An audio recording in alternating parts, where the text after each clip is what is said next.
ಇದೇನು ಹಣ್ಣು ಅಂತ ನಿಮಗೆ ಯಾರಿಗಾದರೂ ಗೊತ್ತಾ? ಆ್ಯಕ್ಚುಲಿ ಇದರ ಹೆಸರು ಏನು ಅಂತ ನನಗೂ ಗೊತ್ತಿಲ್ಲ. ಲಿಂಬೆ ಹಣ್ಣಿನ ಥರನೇ ಇರುವಂಥದ್ದು. ಸ್ವಲ್ಪ ಉದ್ದವಾಗಿರುತ್ತೆ. ಪರಿಮಳ ಮಾತ್ರ ತುಂಬಾ ಚೆನ್ನಾಗಿರುತ್ತೆ. ಲಿಂಬೆ ಹಣ್ಣಿನ ಪರಿಮಳದ ಹಾಗೆ ಅಲ್ಲ, ಸ್ವಲ್ಪ ಡಿಫ್ರೆಂಟ್ ಆಗಿರುತ್ತೆ. ಇವತ್ತು ನಾನು ಇದನ್ನು ಉಪಯೋಗಿಸ್ಕೊಂಡು ಒಂದು ಗೊಜ್ಜನ್ನು ಮಾಡ್ತಾ ಇದ್ದೇನೆ. ಹಾಯ್ ಫ್ರೆಂಡ್ಸ್, ನಮಸ್ಕಾರ. ವೆಲ್ಕಮ್ ಟು ನಳಪಾಕ. ಬನ್ನಿ ಇದರ ಗೊಜ್ಜನ್ನು ಹೇಗೆ ಮಾಡೋದು ಅಂತ ನೋಡೋಣ. ಖಂಡಿತ ನಿಮ್ಗೆ ಯಾರಿಗಾದರೂ ಈ ಹಣ್ಣಿನ ಹೆಸರು ಗೊತ್ತಿದ್ರೆ ನನಗೆ ಕಮೆಂಟ್ ಮಾಡಿ ತಿಳಿಸಿ. ನಿಜವಾಗ್ಲೂ ನನಗೆ ಇದರ ಪರ್ಟಿಕ್ಯುಲರ್ ಹೆಸರು ಏನು ಅಂತ ಗೊತ್ತಿಲ್ಲ. ನಾನು ಇದನ್ನು ದೊಡ್ಡ ಲಿಂಬೆ ಹಣ್ಣು ಅಂತ ಕರಿತೇನೆ. ಹುಳಿಯಾಗಿರುತ್ತೆ, ತುಂಬಾ ಚೆನ್ನಾಗಿರುತ್ತೆ. ಒಂದು ಮಿಕ್ಸಿ ಜಾರಿಯನ್ನು ತಗೊಂಡಿದ್ದೇನೆ. ಇದಕ್ಕೆ ಸ್ವಲ್ಪ ಹಸಿ ತೆಂಗಿನಕಾಯಿ ತುರಿಯನ್ನು ಹಾಕ್ಕೊಳ್ತೇನೆ. ನಾನಿಲ್ಲಿ ಸ್ವಲ್ಪನೇ ಗೊಜ್ಜು ಮಾಡ್ತಿರೋದ್ರಿಂದ ತೆಂಗಿನಕಾಯಿ ತುರಿಯನ್ನು ಸ್ವಲ್ಪ ತಗೊಂಡಿದ್ದೇನೆ. ನೀವೇನಾದರೂ ಜಾಸ್ತಿ ಮಾಡೋ ಹಾಗಿದ್ರೆ ತೆಂಗಿನಕಾಯಿ ತುರಿಯನ್ನು ಜಾಸ್ತಿ ಹಾಕ್ಕೊಳ್ಳಿ. ಹಾಗೆ ಖಾರಕ್ಕೆ ಬೇಕಾಗುವಷ್ಟು ಹಸಿಮೆಣಸನ್ನು ಹಾಕ್ಕೊಳ್ತೇನೆ. ಗಾಂಧಾರಿ ಮೆಣಸನ್ನು ಹಾಕ್ಕೊಳ್ಬಹುದು. ಇಲ್ಲ ಅಂತಂದರೆ ನೀವು ನಾರ್ಮಲ್ ಆಗಿರೋ ಅಡುಗೆಗೆ ಉಪಯೋಗಿಸುವಂತಹ ಹಸಿಮೆಣಸಿನಕಾಯಿಯನ್ನು ಹಾಕ್ಕೊಳ್ಬಹುದು. ನಾನು ಇಲ್ಲಿ ಹಸಿಮೆಣಸನ್ನು ಹಾಕ್ಕೊಳ್ತಾ ಇದ್ದೇನೆ. ಇದು ನೋಡಿ, ವಿಶೇಷವಾಗಿದೆ. ಈ ಮೆಣಸಿನ ಕಲರೇ ಎಷ್ಟು ಚೆನ್ನಾಗಿದೆ. ತುಂಬ ಪರ್ಪಲ್ ಕಲರ್ ಆಗಿದೆ. ನೋಡೋದಕ್ಕೆ ಎಷ್ಟು ಚೆನ್ನಾಗಿದೆ ಅಂತ. ಇದು ನಮ್ಮ ಮನೆಯಲ್ಲೇ ಆಗಿರುವಂಥದ್ದು. ಈ ಹಸಿಮೆಣಸಿನಕಾಯಿಯನ್ನು ಹಾಕ್ಕೊಳ್ತೇನೆ. ತುಂಬಾ ಖಾರ ಇರುತ್ತೆ. ಈ ಹಸಿಮೆಣಸಿನಕಾಯಿ ನೋಡಿ, ಕಾಯಿ ಇರುವಾಗ ಈ ಥರ ಪರ್ಪಲ್ ಕಲರ್ ಆಗಿರುತ್ತೆ. ಹಣ್ಣಾದ ತಕ್ಷಣ ಕೆಂಪಾಗತ್ತೆ.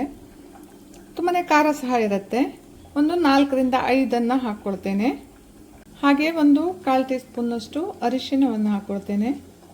ಹಾಗೆ ರುಚಿಗೆ ಬೇಕಾಗುವಷ್ಟು ಉಪ್ಪನ್ನು ಹಾಕ್ಕೊಳ್ತೇನೆ. ಉಪ್ಪನ್ನು ಆಮೇಲೂ ಸಹ ಸೇರಿಸ್ಕೊಳ್ಬೋದು. ನಾನು ಈಗ ರುಬ್ಬುವಾಗ ಸ್ವಲ್ಪ ಉಪ್ಪನ್ನು ಹಾಕ್ಕೊಳ್ತೇನೆ. ಈಗ ಇದಕ್ಕೆ ಸ್ವಲ್ಪ ನೀರನ್ನು ಹಾಕಿ ನುಣ್ಣಗೆ ರುಬ್ಕೊಂಡು ಬರ್ತೇನೆ. ರುಬ್ಕೊಂಡಿದ್ದಾಯಿತು. ಈ ರುಬ್ಕೊಂಡಿರೋದನ್ನು ಈಗ ಒಂದು ಪಾತ್ರೆಗೆ ಹಾಕ್ಕೊಳ್ತೇನೆ.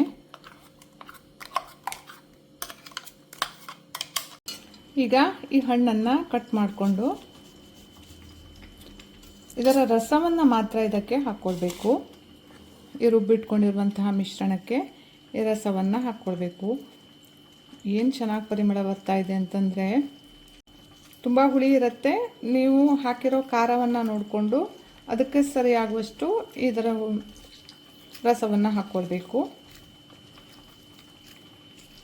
ನಾನು ಸ್ವಲ್ಪ ಖಾರ ಜಾಸ್ತಿ ಹಾಕಿದ್ದೇನೆ, ಹಾಗಾಗಿ ನಾನು ಸ್ವಲ್ಪ ಇದರ ರಸವನ್ನು ಜಾಸ್ತಿನೇ ಹಾಕ್ಕೊಳ್ತೇನೆ. ಬೀಜವನ್ನು ಹಾಕ್ಕೊಳ್ಳೋದು ಬೇಡ. ಗೊಜ್ಜು ತಿನ್ನುವಾಗ ಬಾಯಿಗೆ ಸಿಕ್ಕಿದ್ರೆ ಕಹಿ ಕಹಿ ಆಗಿಬಿಡತ್ತೆ. ಉಪ್ಪು, ಹುಳಿ, ಖಾರ ಎಲ್ಲ ಹದವಾಗಿರಬೇಕು. ತುಂಬಾ ಟೇಸ್ಟಿಯಾಗಿರುತ್ತೆ. ಈ ಹಣ್ಣಿನಿಂದ ನಾವು ಸಾರುಗಳನ್ನು ಸಹ ಮಾಡ್ಕೊಳ್ಬಹುದು. ಮಳೆಗಾಲಕ್ಕೆ ತುಂಬಾ ಚೆನ್ನಾಗಿರುತ್ತೆ ಸಾರು. ನನ್ನ ಮುಂದಿನ ವಿಡಿಯೋಗಳಲ್ಲಿ ತೋರಿಸ್ತೇನೆ ಇದರ ಸಾರನ್ನು ಮಾಡೋದು ಹೇಗೆ ಅಂತ. ಇದು ರೆಡಿಯಾಗಿದೆ. ಇದಕ್ಕೆ ಒಂದು ಒಗ್ಗರಣೆಯನ್ನು ಮಾಡ್ಕೊಳ್ಬೇಕು. ಈಗ ಈ ಗೊಜ್ಜಿಗೆ ಒಂದು ಒಗ್ಗರಣೆಗೆ ನಾನಿಲ್ಲಿ ತೆಂಗಿನ ಎಣ್ಣೆಯನ್ನು ಹಾಕ್ಕೊಳ್ತೇನೆ. ಕಾಯ್ತಿದ್ದ ಹಾಗೆ ವಿಶೇಷ ಅಂತಂದರೆ ಈ ಗೊಜ್ಜಿಗೆ ಇಲ್ಲಿ ಕಡಲೆಕಾಯಿ ಬೀಜವನ್ನು ಹಾಕ್ಕೊಳ್ತೇನೆ. ಗೊಜ್ಜನ್ನು ತಿನ್ನುವಾಗ ಕಡಲೆಕಾಯಿ ಬೀಜ ಮಧ್ಯೆ ಮಧ್ಯೆ ಸಿಗುತ್ತೆ. ತುಂಬಾ ಚೆನ್ನಾಗಿರುತ್ತೆ. ನೀವು ಕಡಲೆಕಾಯಿ ಬೀಜವನ್ನು ಹೆಚ್ಚು ಕಡಿಮೆ ಮಾಡ್ಕೊಳ್ಬೋದು. ಎಷ್ಟು ಜಾಸ್ತಿ ಬೇಕಂತಂದರೆ ಜಾಸ್ತಿ ಸಹ ಹಾಕ್ಕೊಳ್ಬೋದು. ಒಂದು ಒಣಮೆಣಸಿನಕಾಯಿಯನ್ನು ಕಟ್ ಮಾಡಿ ಹಾಕ್ಕೊಂಡಿದ್ದೇನೆ. ಒಗ್ಗರಣೆ ಸಹ ರೆಡಿ ಆಯಿತು. ಈಗ ಈ ಒಗ್ಗರಣೆಯನ್ನು ಗೊಜ್ಜಿಗೆ ಸೇರಿಸ್ಕೊಂಡ್ರೆ ಆಯಿತು.